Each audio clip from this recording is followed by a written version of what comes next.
Okay, YouTube. Realized I did not have videos for Friday and Thursday. So here we are. We're reviewing more Zeta Division. We're gonna blitz through these because I'm trying to make these 10 minutes. I don't really like how long the VOD reviews have been, at least on stream. I'm probably gonna end up cutting them up more, I think, for YouTube because YouTube doesn't like when I upload like hour plus long videos, I think, just based on what the algorithm is telling me. So we're just gonna blitz through these. We'll see how they do. If people like the shorter ones, I'll do the shorter ones, and there will just be like more of them.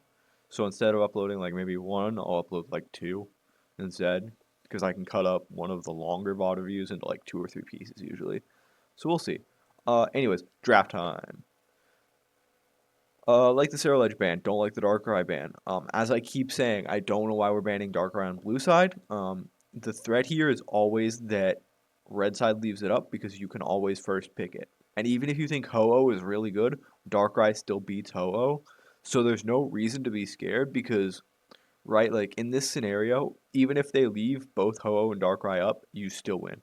Also, Ho-Oh is like not good as the attacker or the support XP shareholder anyways. So I don't know why we're having people just not ban Mew instead of Miraidon because Mew is way scarier. Anyways, yeah, it doesn't make sense. Miraidon ban good, Leafeon ban bad. I still hate Leafeon, and I will not.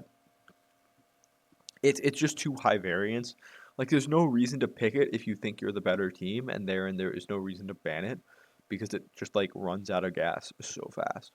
Um, I don't hate the Ho-Oh first pick. I don't love it. It's very much a okay, whatever kind of thing. In response, I like this. I still really don't like Dodrio on 1-2. I'll probably make a draft video just about it because every time I see it, it just feels icky. Um, like I think that there's so many better options if you want to commit to something like this. And like even then, no one's flexing it top lane, so I think that like the ability to not flex, like if you don't have the ability to flex it top lane, you shouldn't be picking it too. I don't mind if you pick it 3-4 and you can, like if you just want to keep it jungle. But I think that again, you need the ability to flex it top lane. Otherwise, it's not a real threat. There's no threat in draft. Everybody knows what you're doing, and you're still giving away your theme. Um, Zoro 2. This is just bad. Again, this is one of those things that makes no sense where people have just started playing Zoroark again, almost like it was never god awful, but like people are just gonna play it again. They're gonna realize its flaws. Nobody's gonna like bother to pick it in good angles because this is not a Zoroark angle just based off of what you've seen here.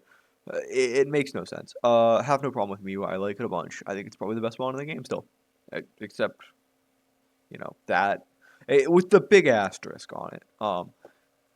I don't hate Slowbro. I don't love Double Defender, especially when both of these defenders are, I don't want to say slow, but low. Like low mobility feels incorrect also. But I just think that they like if you're picking two dive supports, these are not the two that I would pick. Like give me Trev, give me like I think probably Trev is the best. But like Blastoise, I think is fine dive. I don't love Slowbro. I like yeah. I want to check mark it because I think Slowbro is a good mon, but I think that the angle is bad here and doesn't make sense. But also, it makes a lot more sense with the Sylveon. So like I think it's okay that way. I don't love Sylveon here either. I think you're opening yourself up to the Zoro. I think that in this scenario, if you want to do this or something similar to this, I think the A9 is a lot better because it has a lot more defensive peel inherently in its kit. Uh, I don't like the Espeon. Cram, obviously, I think very good. I think it also has the ability to escape Zoro. So yeah, I don't. This is again, I don't hate the Sylveon. I don't love it. I'm gonna. We're inventing a neutral slash. This is the I don't hate it. I don't love it slash. This is like I have no thoughts on this except it's not great and it's not awful. Blissey here, good. Blaziken here, good. Again, this team composition would be very good if not for the wildly off-theme Zoroark. It makes no sense to have it there. But whatever. We're gonna watch it. We know they lock in Garchomp here. I guess it meshes okay with the team comp. I don't have a huge problem with it. Not a huge fan of Garchomp in general though. I do want to check something real quick. Okay, so yes, it is Mew XP share. They still have. So again, the double cursed item here is really fucking bad. Uh, there is no healing outside of the focus bands and the Blissey heal, but you don't need two cursed incenses to deal with that. It would be way better to have like a Slick Spoon here, because that'll increase damage because percent penetration is very good. It's probably one of the best things you can have, and I don't know why people have just stopped picking Slick Spoon because it's insanely good. Hold up, I want to see lane assignments real quick before I say something. Yeah, so even then, right? Because I'm pretty sure it looks like it's both of the. So let me put it this way: it is almost, again, almost acceptable to do double cursed if they're going in different lanes, because then it's sort of like, okay, I can almost see the vision. This is just unacceptable because you do not need two cursed items if they're both going to be in the same place. It makes no sense. It is just logically inefficient.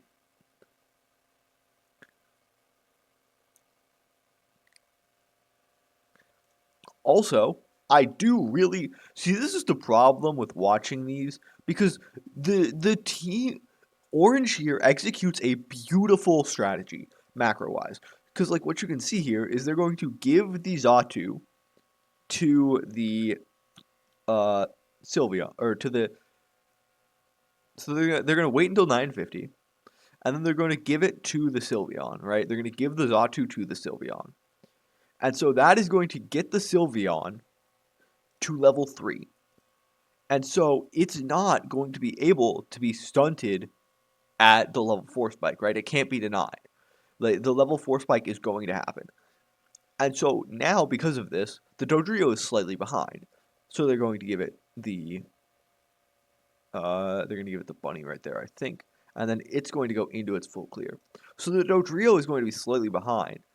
But that doesn't matter because you've put your Sylveon tactically so far ahead. Dodrio didn't even get the one bunny. That's so interesting. See, this is the problem because this macro strategy that they have just executed is not something that happens by coincidence. This is a very well thought out, well planned strategy. And then you watch them take two fucking cursed items.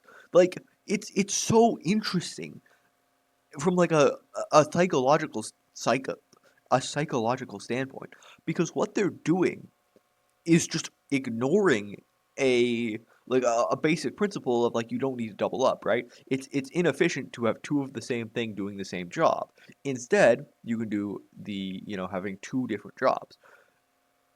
But at the same time, they very clearly have a rehearsed strategy here that makes a lot of sense.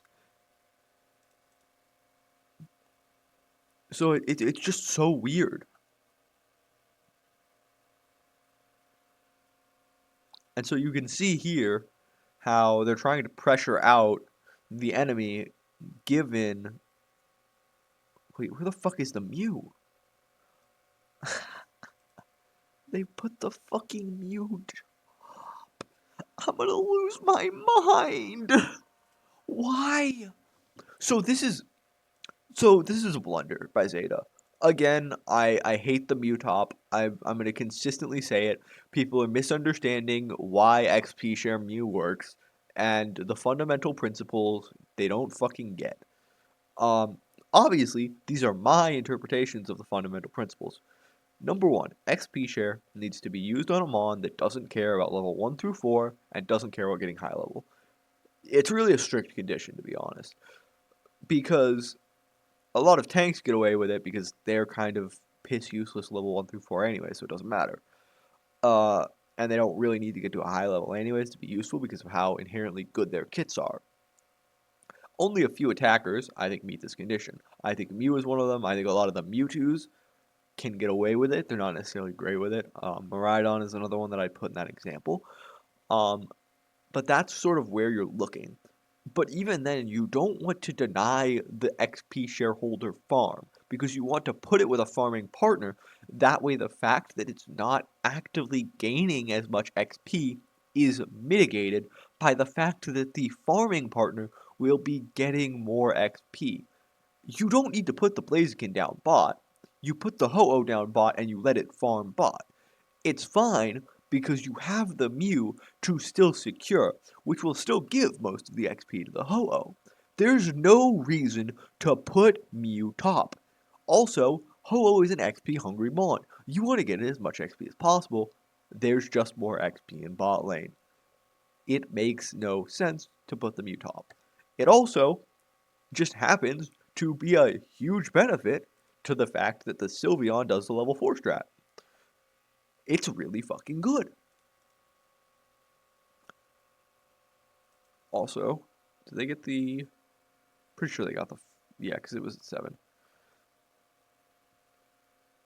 Don't let the fact that they've had awful secure distract you from the fact that this was a bad idea. And that they are getting extremely lucky because the enemy just can't secure for their life, apparently.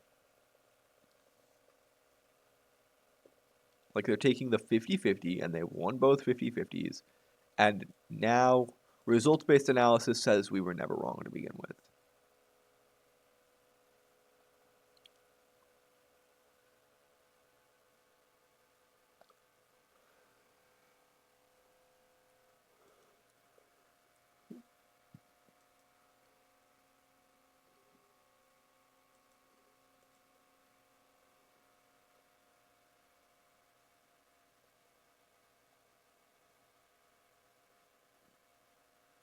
Also, why are we...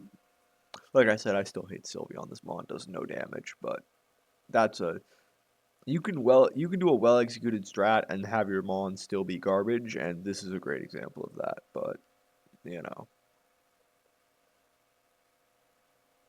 Again, I think that in most scenarios, if Red had any secure, they'd be hard winning here, but they don't, and so they aren't.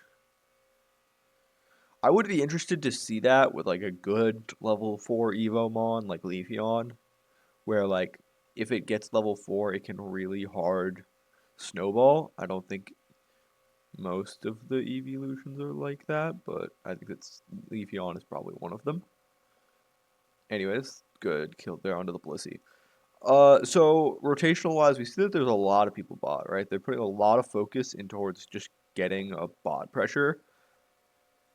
And at this point, breaking pad is still really bad. Again, make sure you go check out the math videos if you haven't. It's still negative EV to break pad here. It's a lot harder to farm, and all the Indeedis will be on the enemy side. It is the better pad to break, but it's still negative EV, so I don't know why they're breaking here. They don't get any overcap. They've scored in genuinely very like large instances, and so breaking here makes absolutely no sense. Like I said, I think that positionally they were coming back into the game, right? Because your biggest issues were your Umbreon, who was getting throttled in top, as well as your Gabite with that as well. But beyond that, the rest of your team was doing relatively well. Obviously, you're behind, but, you know, your draft being this bad doesn't really help, but none of these drafts are good. So, like, what the fuck is even going on here, man? Like, I can't. Because, like, I'd rather play blue, I think, basically every time, even though I hate the Zoro being off theme. Did I say a red earlier? If I did, I'm a dumbass for saying that. Because it's also kind of results based to be saying blue. Because they did, like, without knowing about the strategy, I think I like blue better. Knowing that blue had a pocket strat to basically get the Sylveon ahead and put them in a scenario where it is basically impossible to lose, and then they proceed to lose it because they just can't secure anything for their life. Like, I think that it's just so. This is a hand stiff, to be honest. Like, yep, just wait. So they're of two minds here. Thankfully, this is so bad it snapped me out of my funk of just being like, why is blue so far? Why is orange so far red? Why is red so far behind at breaking pad? But look at this. So what they're gonna do here is they're gonna do a classic blunder. Basically, the Ho-Oh shield does damage the more it's broken. However, they can't decide whether they want to hit the Ho-Oh or hit the Reggie. And then one of them hits or technically not hit the Ho-Oh so that it does less damage, but they're trying to either wait or go. They decide to do neither. Because you can see here, they're waiting, waiting, waiting, and then they go as the Ho-Oh shield expires. Instead of just waiting and letting the shield expire. Because you just wait further, like you just wait for an even longer time, and then you can just out-secure him anyways. And he gets the, like, red is, I can't, man. Because, like, you have a good strategy, you have a team comp that, like, although your disadvantage isn't an instant loss, and then somehow you fumble it like this. Like, get out of here. Also, can we stop picking Sylveon? The fucking Fly Swatter could do more damage. And Sylveon's gonna have like 50, 60k. No, it's probably even more than that. It's probably like 90k damage at least. But it's just gonna be like the most useless damage that isn't meaningful at all. And then I'm gonna have to defend that. Yeah, it's not even. Okay, well, Mew steals the XP share. Or Mew steals the blue buff. What the fuck am I saying? This game has me cooked. I mean, this is just a bad scenario to be in now because you broke bot pad, so them breaking bot pad is basically nullified, right? There's no lead here, no lead here, and now they're just going to continue to put pressure on top side since that's where they've broke, and they're going to try to take all these Indeedis. They're going to invade your jungle, and you can't really do anything about it because you're only going to group as 2 and you're not going to group as 3 or 4.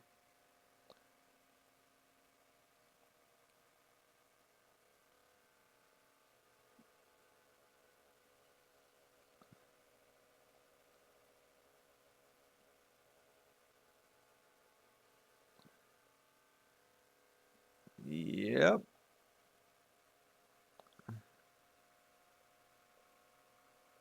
Yeah, this is a cooked game.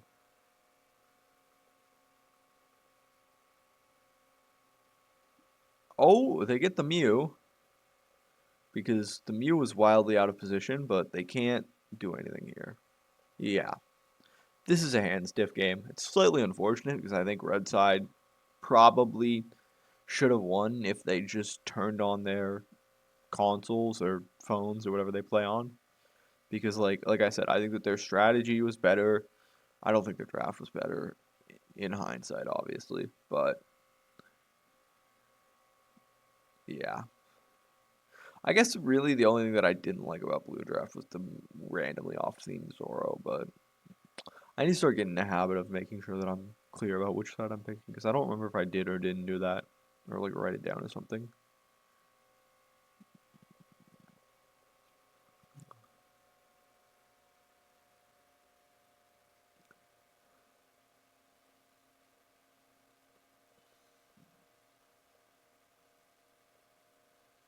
Okay, they're pushing in tier 2. We're grouping up as 5.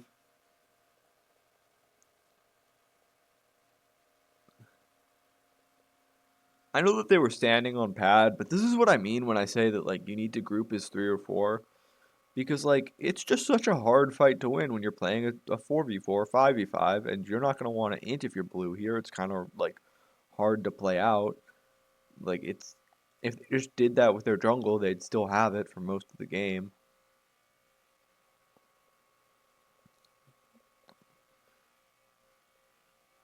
Yeah, this game is cooked. We're going 2x speed. We're going turbo mode. We'll go 1.5. So at this point, I think that it's pretty secured in Blue's favor. They just need to make sure they try to get the wipe here, and then actually, yeah, I don't even mind this. Like, don't even fight it, and then just give and play for the Ray because that's all that matters at this point. Like, even if they have Reggie, they can't do much. Like, you can just keep poking them out as they try to approach.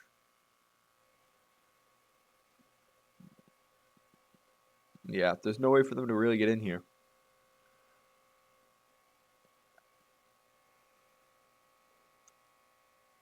Oh, well, they got a pick. Wait, are we choking this game away? Okay. They have managed to throw their lead away. Well, actually, yeah, they lost.